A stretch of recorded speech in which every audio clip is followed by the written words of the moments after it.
Ada begitu banyak buku politik dan kita harus bertanya bagaimana cara mempelajari ilmu politik dengan sekian buku yang banyak ini. Saya memegang satu buku ditulis oleh Andrew Hewitt. Judulnya Ideologi Politik, Sebuah Pengantar. Jika kita membaca buku ini, kita bisa memahami ilmu politik dapat kita bagi pada beberapa ideologi. Lebih dari itu, kita harus paham bahwa ideologi-ideologi ini lahir dari sebuah tatanan atau satu peradaban atau satu keadaan sosiologis yang berasal dari peradaban barat. Jadi, ketika kita ingin mempelajari ilmu politik secara lebih mendalam, secara tertib, kita harus memulai dari memahami sejarah bagaimana ilmu politik itu hadir dan berkembang.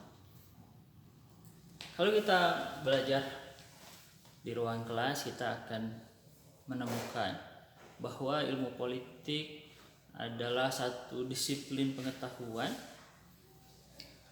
yang baru lahir di awal abad ke-19. Tandai dengan terbitnya satu jurnal di Amerika sehingga memisahkannya dari ilmu sosial lainnya. Meskipun demikian, tentu kita akan mengatakan bahwa politik telah ada sebelum disiplin ilmu pengetahuan politik itu sendiri ada. Nah, jadi perlu kita bedakan antara dua hal.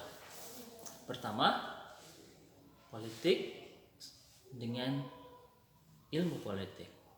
Politik sebagai sebuah praktek dengan politik sebagai sebuah disiplin ilmu pengetahuan.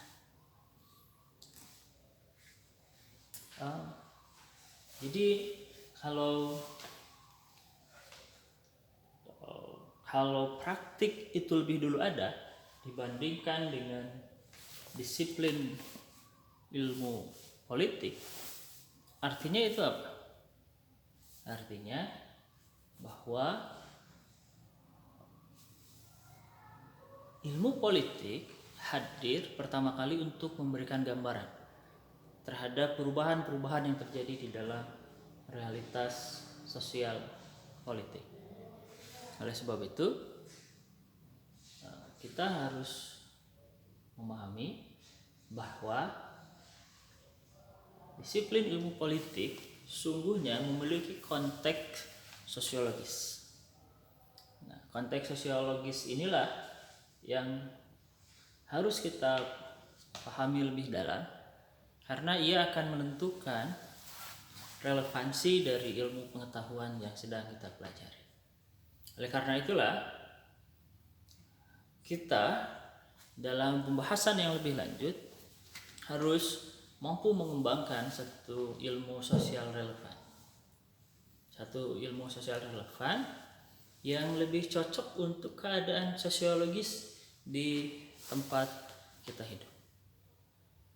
Di tempat sosial kemasyarakatan yang sedang kita hadapi. Bahkan lebih dari itu, harus kita kaji, harus kita kembangkan bukan hanya dalam tinjauan sosiologis tapi juga dalam tinjauan epistemologis. Nampaknya cukup rumit belajar ilmu politik. Karena itulah kita perlu belajar secara tertib dari mulai dasar dan membutuhkan waktu, membutuhkan pengorbanan untuk membaca buku. Mau memilih buku apa? Banyak. Tinggal kita menentukan apakah kita termasuk kepada orang yang senang membaca atau tidak senang membaca. Namun tugas seorang mahasiswa adalah membaca.